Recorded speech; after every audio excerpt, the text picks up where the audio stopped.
aparecimento de sociedades inteligentes, autoconscientes no universo é um evento raro, é um acontecimento raro. Não é que elas não existam, não é que os ETs não existem, mas eles devem ser extremamente raros.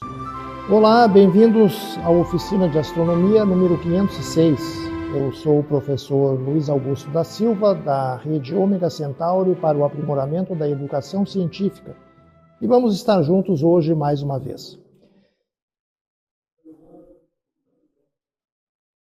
Hoje abordaremos um tema de astrobiologia. Uma questão que também, de certa forma, invade as fronteiras da assim chamada ufologia. A pseudociência que estuda os fenômenos anômalos não identificados, né? Ou, se quiserem, a ciência que os estuda. Antes tenho que fazer o merchandising, né, meu diretor? Sem dúvida nenhuma. O meu grande amigo, o professor Alexandre Amorim, não me perdoaria se eu não mencionasse, e ele tem toda a razão, o Anuário Astronômico Catarinense, a sua edição de 2025, 11º ano de publicação. Aqui dentro você encontra um verdadeiro universo. São tabelas com a posição do Sol, da Lua, dos planetas.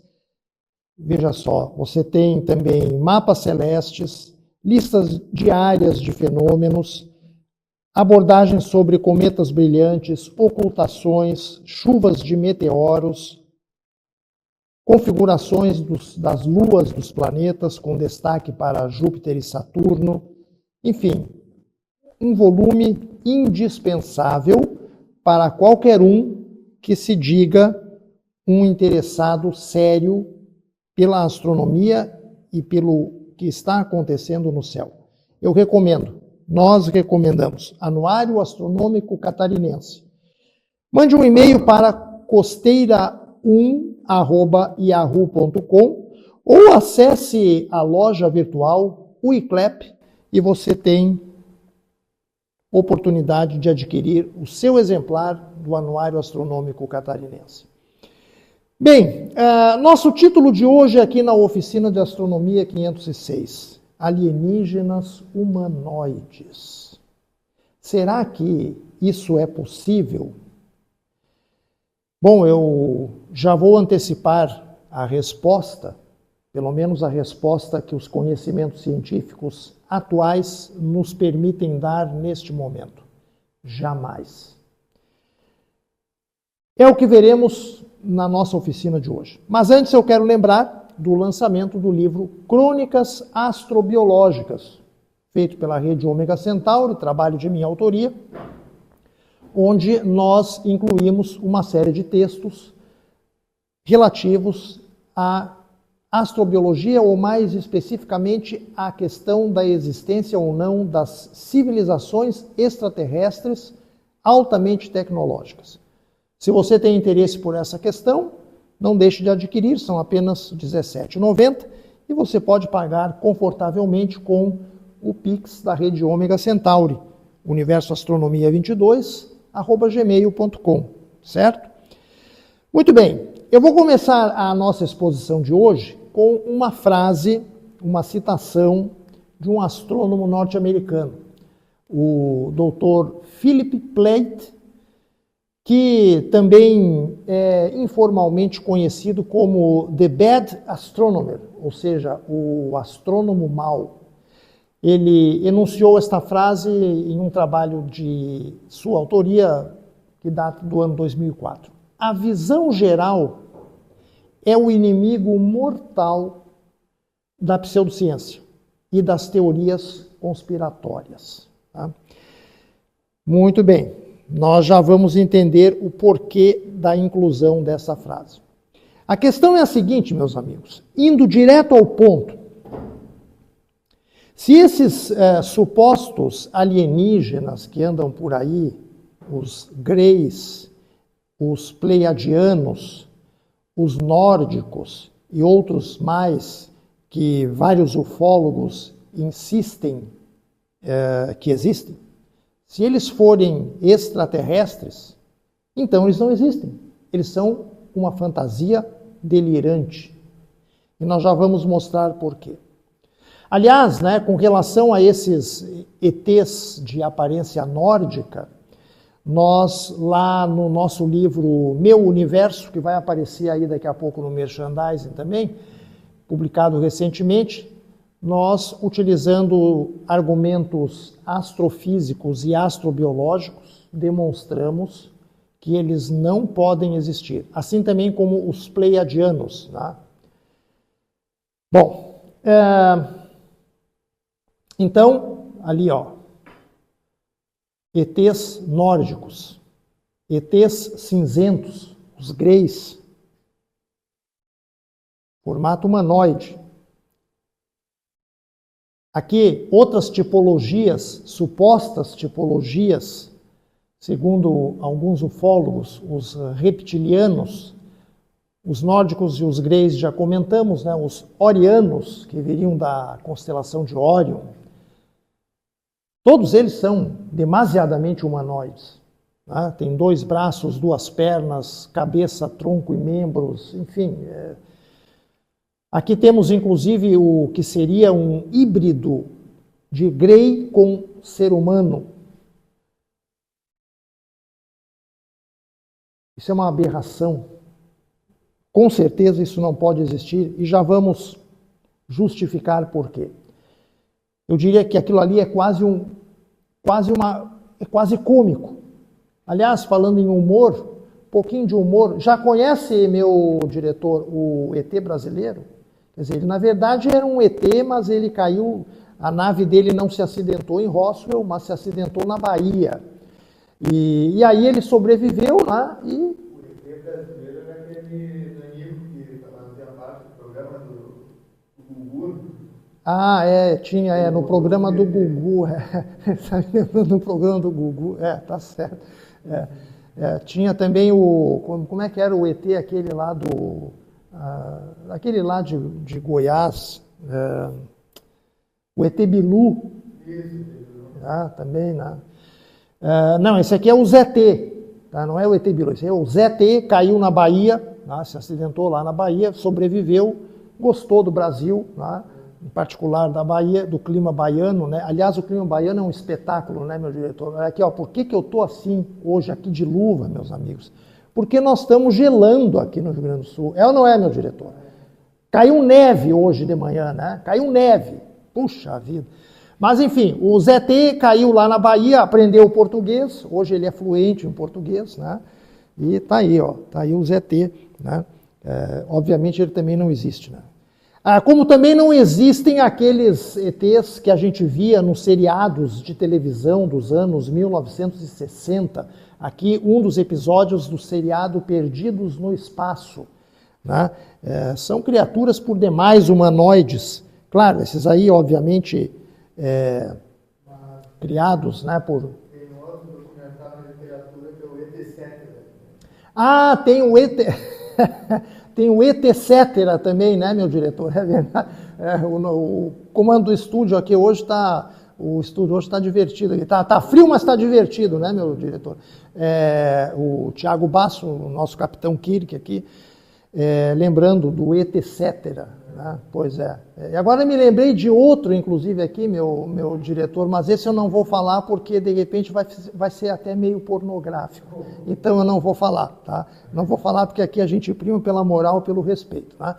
Muito bem. Como é que eu posso afirmar, com tanta certeza, que todas essas raças de supostos ETs que nós mostramos nos slides anteriores não podem existir, não existem, são fantasias delirantes? Muito simples. Muito simples. Primeiro fato, primeiro ponto. Muito provavelmente o aparecimento de sociedades inteligentes, autoconscientes no universo é um evento raro. É um acontecimento raro. Tá? Então, não é que elas não existam. Não é que os ETs não existem. mas eles devem ser, muito provavelmente, extremamente raros.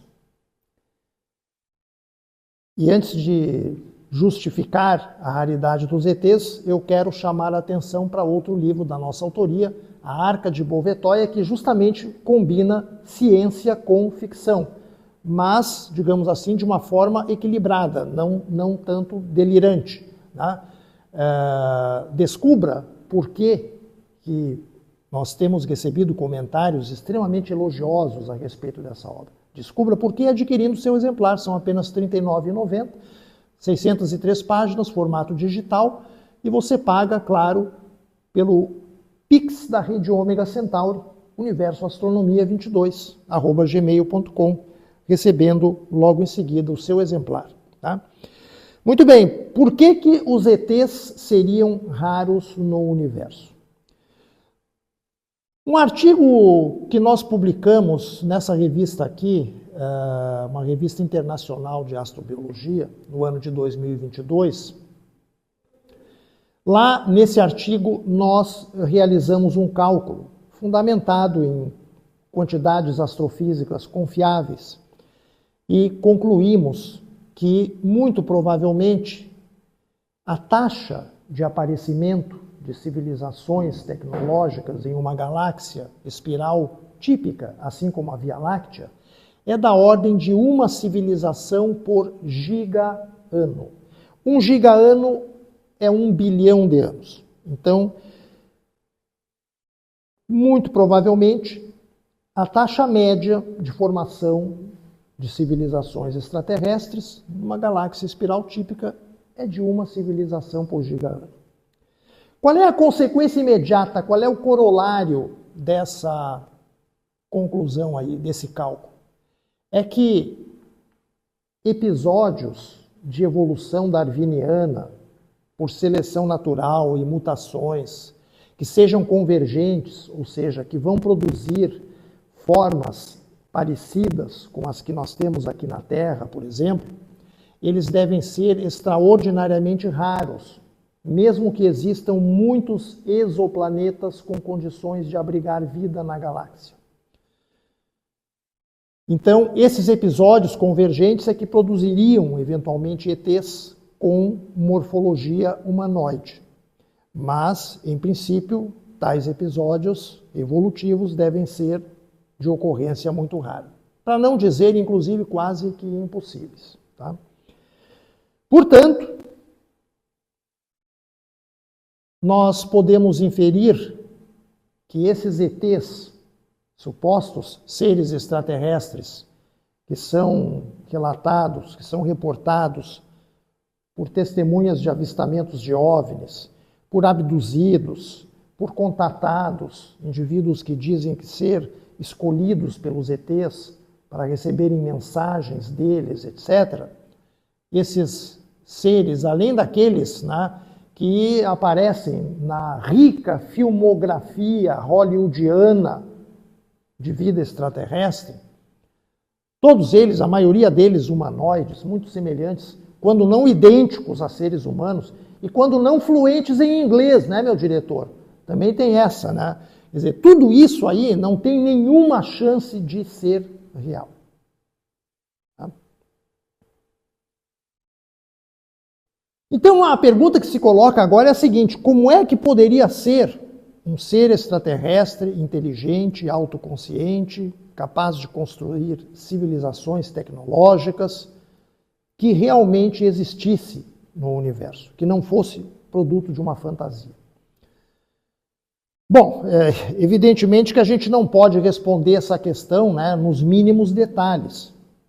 Evidentemente que não, mas a gente pode traçar um quadro geral das características que um ser extraterrestre evoluído, inteligente, autoconsciente deveria reunir. Isso sim a gente pode fazer com razoável confiabilidade. Quer dizer, nós podemos delinear uma estrutura geral básica desses organismos alienígenas, né?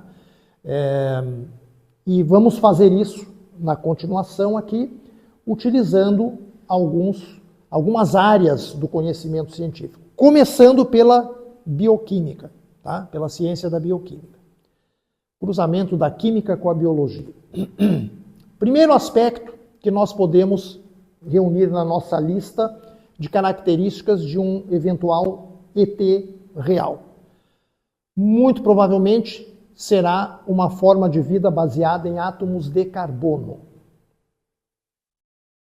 Ou, pelo menos, ETs à base de carbono devem ser muito mais frequentes do que ETs baseados em outros átomos da tabela periódica. Que outros átomos poderiam ser estes? Basicamente, aqueles átomos da tabela periódica que mostram a característica, a capacidade de construir em cadeias, onde temos vários átomos idênticos interligados. E essas cadeias serviriam como espinhas dorsais para a formação de moléculas complexas. Que átomos são esses? Basicamente o silício e o germânio, sendo que o germânio é só raramente citado. O mais citado deles é o silício.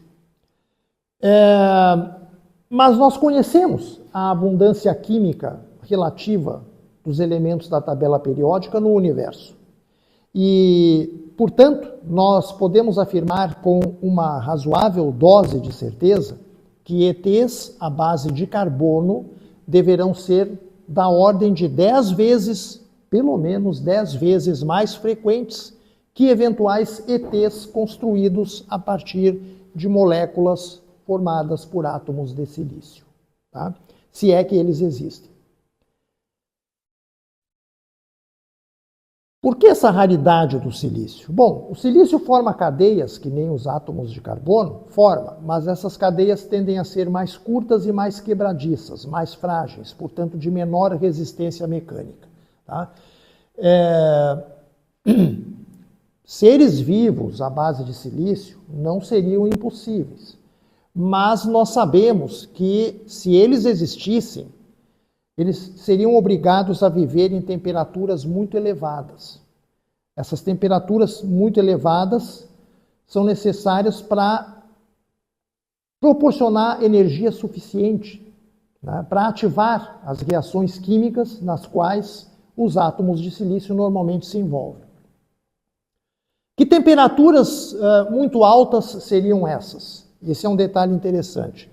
Com certeza, essas temperaturas seriam muito acima do ponto de fusão ou dos pontos de fusão de vários metais e elementos químicos semicondutores conhecidos existentes na natureza. Ora, se esses seres de silício existem em algum lugar do universo, eles têm que viver em altas temperaturas. Eles não vão ter condições de dispor de metais e de semicondutores em estado sólido, elementos indispensáveis para a construção de uma tecnologia. Portanto, a gente pode dizer também que sociedades tecnológicas avançadas, constituídas de seres inteligentes de silício, praticamente seriam inexistentes, até mesmo constituindo uma ideia absurda, tá? Justamente por causa dessas altas temperaturas. Eles poderiam ser até inteligentes, mas não conseguiriam construir tecnologia avançada, pelo menos. Em segundo lugar, na nossa lista aí de requisitos, né, para um ET inteligente, o que nós sabemos da inteligência que existe aqui na Terra, né? A inteligência natural, ela requer uma grande complexidade orgânica. Ela não aparece em seres vivos muito simples, ela aparece em seres vivos complexos. Portanto, essas nossas criaturas extraterrestres, elas devem ser seres vivos multicelulares, portanto, dotados de um grau de diferenciação histológica, né? Tecidos bastante diferenciados, e essa diferenciação histológica ela permite o aparecimento de órgãos também diferenciados, cada um com uma função específica dentro destes organismos, né?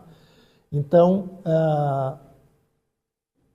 ETs à base de carbono, seres multicelulares, grande diferenciação histológica, organismos complexos, provavelmente formados por um conjunto de órgãos, né? Assim como nós temos aqui na Terra. Agora vamos avançar para o terreno da citologia, o estudo das células. Do ponto de vista das células, caso esses ETs reais consigam viver em temperaturas semelhantes a essas que nós estamos acostumados no dia a dia, aqui no planeta Terra, temperaturas que permitem a existência de água líquida, muito provavelmente esses ETs vão utilizar a água como solvente celular. A água é aquela substância que entra e sai da célula, levando nutrientes para dentro da célula e levando os detritos, os resíduos do metabolismo para fora da célula. Então, muito provavelmente a água vai ser utilizada como solvente nas células desses seres extraterrestres reais. Bom, a água não seria a única alternativa. Por exemplo, poderíamos pensar em amônia ou até mesmo em metano em estado líquido.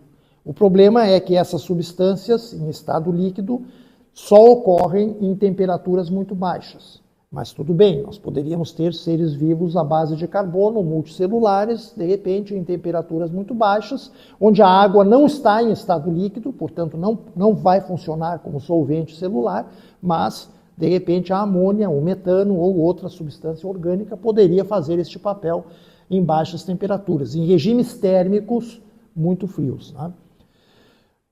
Outro aspecto, parece que substâncias solventes em estado líquido, elas são mais efetivas do que solventes em estado gasoso, tá? Então, provavelmente, os nossos ETs apresentariam células com algum tipo de solvente em estado líquido para manter e fazer funcionar o seu metabolismo, tá? Outra questão, a questão dos aminoácidos. Aminoácidos são moléculas orgânicas utilizadas para a construção das proteínas. Na Terra, na vida na Terra, nós temos apenas o emprego de 20 aminoácidos. Apenas 20 aminoácidos constroem todas as proteínas que existem, conhecidas nos seres vivos da Terra. Mas podem existir milhares de variedades de aminoácidos, tá? Isso é perfeitamente possível. E, portanto, eventuais seres extraterrestres à base de carbono, pluricelulares, com órgãos com grande complexidade orgânica, utilizando solventes líquidos no seu metabolismo celular, poderão eventualmente usar aminoácidos bem diferentes daqueles que existem aqui na vida na Terra. Outro aspecto chama-se quiralidade. O que é a quiralidade? Nós sabemos que as moléculas orgânicas que a vida utiliza na Terra são homoquirais. O que significa isso? Elas só exibem um tipo de quiralidade. No caso da vida na Terra, a chamada variedade levógera. Do que eu estou falando? É aquela questão que a gente estuda em química orgânica, lá no ensino médio, né? Dos antípodas óticos ou os enantiômeros. Lembra disso, meu diretor? Lembra das aulas de química? Você tem uma molécula orgânica, ela tem uma arquitetura própria, mas você pode ter também uma molécula orgânica que se estrutura com a mesma arquitetura, só que formando uma imagem especular, como se fosse a imagem dessa molécula no espelho. Então aqui nós temos o que se chama de variedade dextrógena, essa é a molécula de ácido lático, e aqui também é uma molécula de ácido lático, se vocês analisarem a estrutura dela, ela é igual, só que ela está rebatida como se fosse um espelho. Ali é a variedade levógera. Se designa então de ácido L-lático, né, por causa do levógero, e aqui ácido D-láctico, por causa da variedade dextrógena. As moléculas orgânicas presentes e utilizadas na bioquímica terrestre são exclusivamente da variável levógera. E, portanto, não se sabe até hoje, não se sabe a origem desse fenômeno. Por que nós não temos variedades também dextrógeras e os nossos seres vivos só utilizam a variedade levógera nas suas moléculas? Esse é um dos grandes mistérios da bioquímica, né? Não se sabe.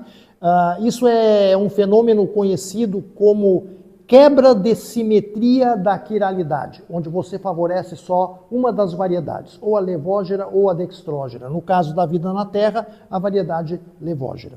Tá? Por que este fenômeno acontece? Não sabemos. Mais um merchandising. Se você quer apoiar o nosso trabalho dentro da rede Ômega Centauri, considere adquirir o livro Meu Universo, onde eu conto algumas das experiências que eu tive ao longo de mais de 50 anos de estudos da ciência astronômica.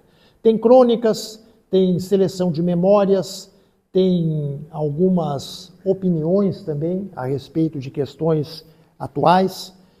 Tudo isso influenciado pelo estudo da astronomia. Apenas R$ 34,90 você paga com o Pix da rede Ômega Centauri, né, e recebe no conforto do seu lar. Publicação digital, né? Bom, vamos agora continuar a nossa análise. Vamos para o campo da genética.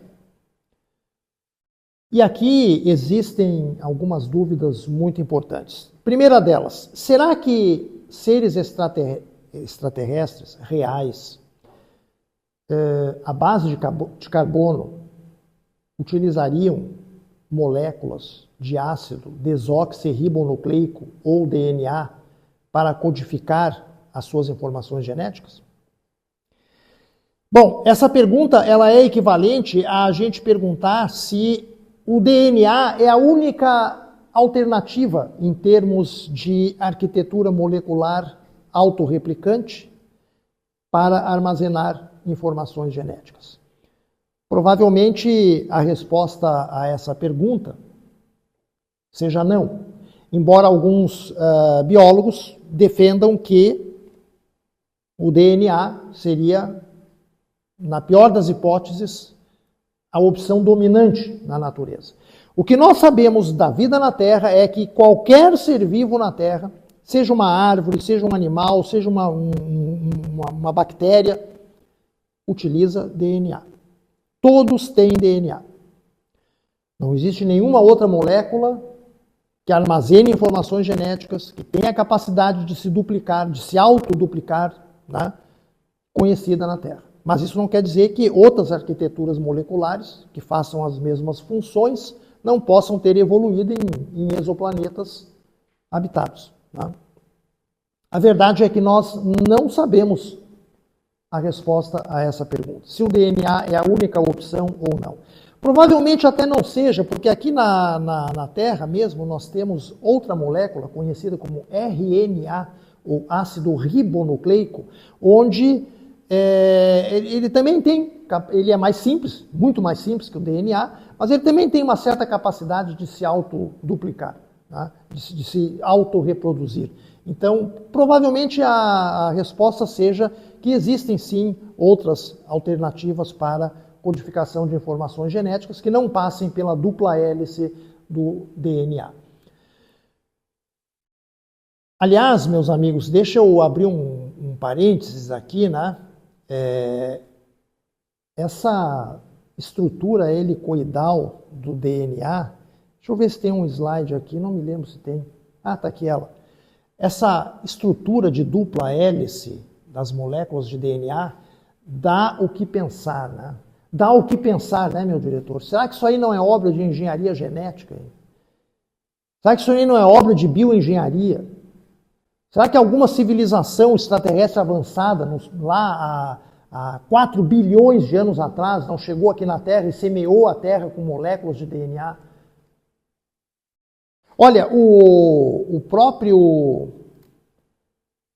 Francis Crick, que foi um dos cientistas envolvidos, acho que está aqui no slide seguinte, o Francis Crick, que foi um dos descobridores dessa estrutura helicoidal da molécula de DNA, ficou tão pasmado pela estrutura da molécula que chegou inclusive a especular a esse respeito. Isso aqui não pode ser obra da natureza, disse ele, insinuou ele. Claro, ninguém pode afirmar isso com total certeza, né?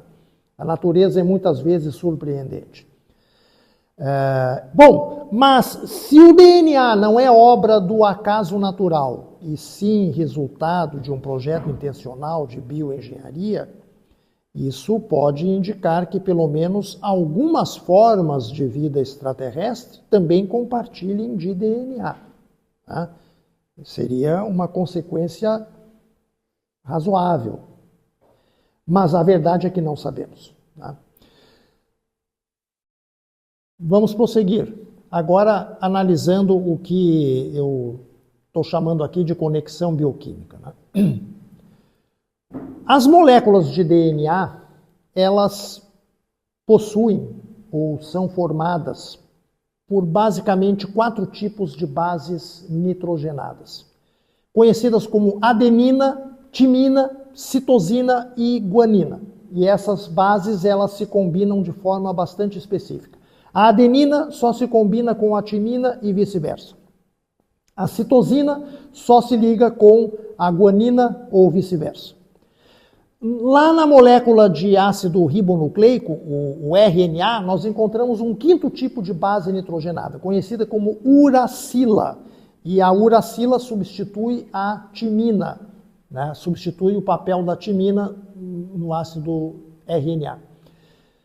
Bom, será que só existiriam 5 bases nitrogenadas? Será que não poderiam existir outras bases nitrogenadas que não são usadas nem no DNA, nem no RNA aqui na Terra?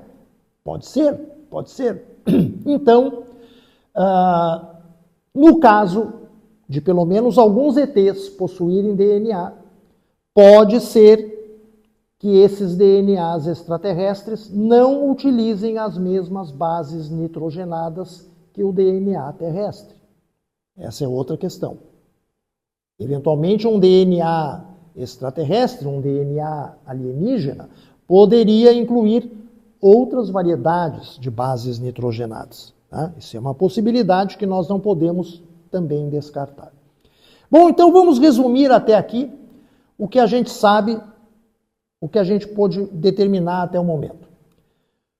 Uma entidade biológica extraterrestre, inteligente, autoconsciente, com capacidade de construir tecnologia e, eventualmente, uma nave espacial, deveria ser um ser vivo pluricelular, muito provavelmente à base de carbono. Tá? Se ele vai possuir ou não DNA, se ele vai empregar ou não as mesmas bases nitrogenadas do DNA aqui na Terra, se ele vai usar os mesmos aminoácidos que nós na Terra empregamos para construir as proteínas, ou se ele vai usar outros aminoácidos. Se as suas moléculas orgânicas vão apresentar algum tipo de homoquiralidade dominante, ou seja, se vão ser predominantemente levógeras ou exclusivamente dextrógeras, tudo isso, todos esses detalhes, nós não sabemos. Simplesmente não são ainda conhecidos. Tá? A única certeza é a seguinte, e isso é um fato importante. Por se tratarem de espécies biológicas muito diferentes da nossa, embora possam ter parentesco, né, compartilhar a base de carbono, etc., até eventualmente uma molécula de DNA, qualquer tentativa de hibridização entre um ser humano e um ser extraterrestre real seria inútil, seria impossível. Aqui na Terra já é impossível. Uma árvore tem DNA, uma tartaruga também, mas você não consegue cruzar uma árvore com uma tartaruga. O que dirá tentar combinar um ser humano com um ser extraterrestre? Mesmo que esse ET tenha DNA, o seu DNA provavelmente vai ser tão diverso do DNA humano que seria impossível fazer um cruzamento dessas duas espécies. Então, a consequência imediata, o corolário disso, é que esses relatos de supostos híbridos de ET com seres humanos, né? Relatos de mulheres que se dizem abduzidas, sequestradas por ETs e são supostamente inseminadas por alienígenas, ou de homens que afirmam haver mantido contatos, relações sexuais com fêmeas de ETs, essas histórias todas, elas não podem ser reais. Elas são fantasias delirantes, elas são ridículas, com toda certeza. Tá? As explicações para essas supostas experiências têm que ser outras, que não necessariamente passam por seres extraterrestres reais. Bom, agora vamos abordar alguns aspectos mais gerais. Morfologia, inteligência e comportamento, basicamente. Tá? Que tamanhos poderiam ter seres extraterrestres avançados, inteligentes avançados, reais? Olha, entre 1 metro e 10 metros de dimensão. Tá? Porque organismos muito maiores que 10 metros, ou menores que 1 metro, muito menores que 1 metro, apresentariam desvantagens funcionais importantes na hora do processamento de informações, na hora da propagação de impulsos nervosos, etc. Tá? E isso comprometeria os seus níveis de inteligência, de agilidade e de capacidade de processamento de dados. Comprometeria a inteligência desses seres. Tá? Então, nós podemos especular que um ser extraterrestre real, ele estaria, em termos de tamanho, em termos de estatura, em termos de dimensões, entre 1 e 10 metros. Se isso vai ser altura, ou largura, ou profundidade, bom, aí fica em aberto. Questão da mobilidade. É óbvio que seria preferível que um ser inteligente, autoconsciente, que constrói tecnologia, seja um ser móvel, né, dotado de mobilidade, e não um organismo séssil, ou seja, um organismo fixo, tipo uma árvore que nasce num lugar e fica ali a vida inteira. Né? Outro aspecto, eles devem possuir algum tipo de esqueleto interno ou de esqueleto externo, exoesqueleto. Né? Esqueletos ou exoesqueletos, eles seriam necessários para a sustentação corpórea, também para facilitar a mobilidade desses seres. Né? Então, nós provavelmente estamos falando de seres vertebrados e que se movimentam. Né?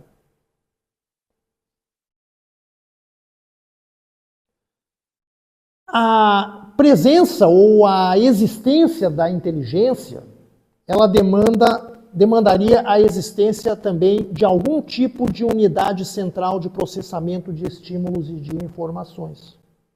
Um cérebro, né? Ou uma CPU, fazendo analogia com os computadores. Né?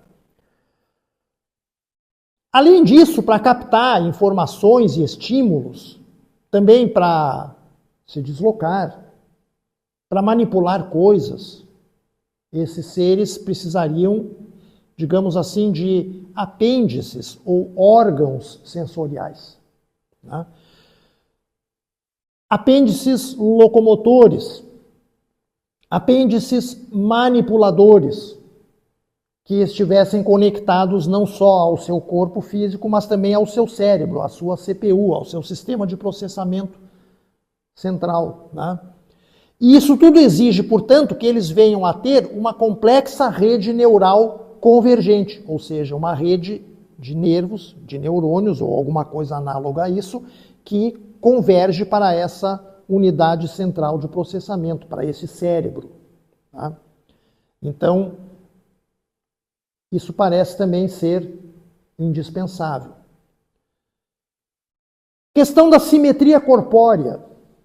Na vida na Terra, nós encontramos a simetria corporal presente na esmagadora maioria das espécies existentes. Né?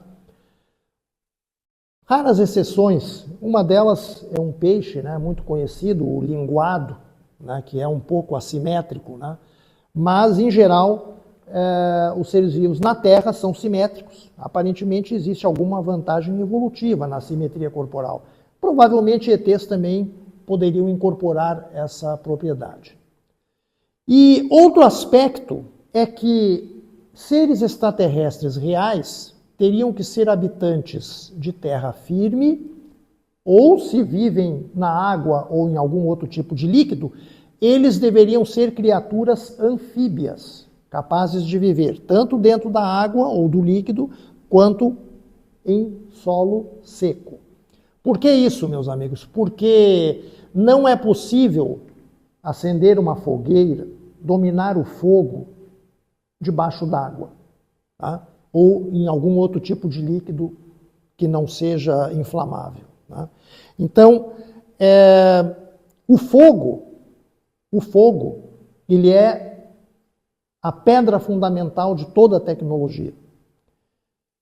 Se você tiver um ser inteligente, autoconsciente, com todas as propriedades que nós já discutimos anteriormente, mas que vive dentro d'água, que não consegue sair de dentro d'água, ou que vive submerso em algum outro tipo de líquido não inflamável, ele não pode dominar o fogo, ele não vai poder construir tecnologia. E, bom, né, meu diretor, se ele vive dentro de um líquido inflamável, se ele dominar o fogo, ele morre, porque, evidentemente, o líquido é inflamável, tá? Então, tem que ser criaturas de solo seco, de solo firme, habitantes de solo firme ou anfíbias, né, que possam viver tanto dentro do líquido quanto fora dele. Outra questão é que dentro d'água ou dentro de um líquido em geral, os biólogos evolutivos afirmam que dentro da água, por exemplo, aqui na Terra, nunca existiu uma pressão evolucionária suficiente para desenvolver dedos opositores, como nós temos, por exemplo, o nosso polegar opositor, né? E esses polegares opositores, no caso dos primatas, facilitam muito a manipulação de objetos, né? A construção de instrumentos, enfim, uma melhor interação com o meio ambiente. E isso parece não surgir, não haver tanta pressão evolutiva para o surgimento desses dedos opositores. Vejam, por exemplo, aqui na Terra, baleias e golfinhos, né, são mamíferos, assim como os primatas, assim como nós, humanos, né, mas vivem dentro d'água e nunca desenvolveram dedos, nem dedos, quanto mais polegares opositores, né? Eles têm nadadeiras, que é para facilitar o deslocamento deles no meio onde eles vivem, né? Bom, e um outro aspecto muito importante é que, em ordem a incrementar as chances de sobrevivência de uma civilização tecnológica extraterrestre, estes seres reais, teriam que ter, de preferência, um elevado grau de atitude e comprometimento social, um comportamento cooperativo e solidário, tá? Isso seria extremamente importante para aumentar as chances de sobrevivência de uma civilização tecnológica. Porque uma civilização tecnológica é um sistema complexo, cuja complexidade aumenta com o tempo e, consequentemente, também aumenta a sua fragilidade. Quanto mais cooperação houver a nível dos indivíduos que compõem uma civilização, maiores serão as chances de sobrevivência dessa civilização. Então, nesse sentido, a gente especula também que as civilizações extraterrestres reais, que provavelmente, quase certamente existem aí pelo universo afora, são civilizações de comportamento, no mínimo metasocial, ou melhor ainda, eusocial. O que significa isso? Na Terra nós temos algumas espécies que se comportam de forma 100% cooperativa. São as formigas, os insetos himenópteros de uma forma geral, as vespas, as abelhas, tá? São sociedades ou são grupos sociais chamados de eusociais, pelos biólogos que estudam o comportamento animal. Então, uma colônia eusocial de seres extraterrestres, inteligentes, autoconscientes, seria um perfil, digamos assim, bastante provável para seres extraterrestres reais. Então vamos resumir novamente. Um ser extraterrestre real seria provavelmente um ser à base de carbono, um ser multicelular, vertebrado, dotado de algum tipo de cérebro e sistemas neuroprocessadores convergentes, sistemas nervosos, tamanho de 1 metro a 10 metros, dotado de órgãos sensoriais, dotado de apêndices locomotores e manipuladores, né? Indivíduos de solo firme ou terrestres, de hábito terrestre ou, no máximo, anfíbios, e provavelmente eusociais ou, na pior das hipóteses, metasociais. Tá? Aqui está, olha só, meu diretor, esse aqui é uma representação esquemática de um ser extraterrestre funcional. Tá? Não tem nada a ver com os greys, com os nórdicos, com aqueles que apareceram lá no início. Tá? Você tem aí uma massa dotada de órgãos, um ser vivo pluricelular, provavelmente aqui dentro tem um esqueleto também. Você tem aí apêndices locomotores e manipuladores, receptores sensoriais. Né? Este corpo aqui provavelmente encerra um cérebro e uma rede neural convergente para coordenar esses movimentos todos. Né? Um ser dotado de mobilidade e o tamanho dessa estrutura entre 1 metro e 10 metros de diâmetro, digamos. Qualquer semelhança com um polvo, né, os polvos terrestres que existem aí nos nossos oceanos, pode não ser mera coincidência. Hein? E, aliás, um dos grandes profetas da ficção científica, o Arthur Clarke, autor do famosíssimo 2001, Uma Odisseia no Espaço, e de muitos outros livros eletrizantes, também opinava que a aparência mais provável para um ser extraterrestre real seria um aspecto semelhante a um polvo, né, que lembraria um polvo.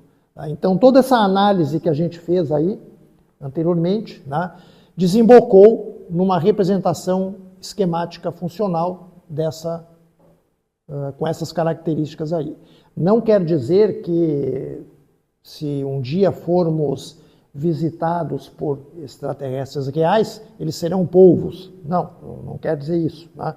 Mas essa é, digamos assim, uma representação geral, sem entrar em detalhes morfológicos mais específicos, né? Ou fenotípicos também, como diriam os biólogos. Né? Sem entrar em detalhes fenotípicos, essa seria uma aparência ou uma estrutura bastante razoável, né, para um ser extraterrestre real. Se os abduzidos relatassem que são sequestrados por coisas parecidas com isso aí, por exemplo, aí eu até passaria a acreditar um pouco mais nos relatos deles. Mas serem sequestrados por homenzinhos baixos de cor cinzenta que visivelmente são humanoides, não dá para engolir. Eu, pelo menos, não consigo engolir. Muito bem. Já que falamos tanto de alienígenas, né, eu quero lembrar aqui que a rede Ômega Centauri publicou no ano passado a versão estendida do dossiê Voo VASP 169, caso encerrado. Uma análise de um dos casos mais famosos da casuística ufológica brasileira. Tá? Em 184 páginas, amplamente documentado, muito bem ilustrado, até onde temos conhecimento, a melhor análise do caso VASP 169, ocorrido lá em fevereiro de 1982, na região nordeste e sudeste do Brasil, um avião que supostamente foi perseguido por um disco voador. Né? Não emita opinião sobre esse caso sem antes ler este documento. Publicação oficial da rede Ômega Centauri. Apenas R$19,90, pague no Pix, né? Com toda facilidade. Considerem também fazerem uma assinatura do nosso portal Ciência e Cosmos para receberem conteúdos exclusivos de astronomia, astrofísica, meteorologia, astrobiologia, etc, etc. História da ciência também. Custa apenas R$ 49,90 por ano. Professores têm desconto, R$ 39,90 por ano, e estudantes mais desconto ainda, apenas R$ 29,90. Para todas essas aquisições e assinaturas, você pode usar o Pix da rede Ômega Centauri, universoastronomia22@gmail.com. Bem, meus amigos, esta foi a oficina de astronomia número 506. Se você gostou, se você não gostou, deixe os seus comentários aí. Queremos saber a sua opinião. Você acredita em ETs? Acha que eles podem ser humanoides ou não? Nós queremos saber. Até a próxima oportunidade e muito obrigado pela atenção.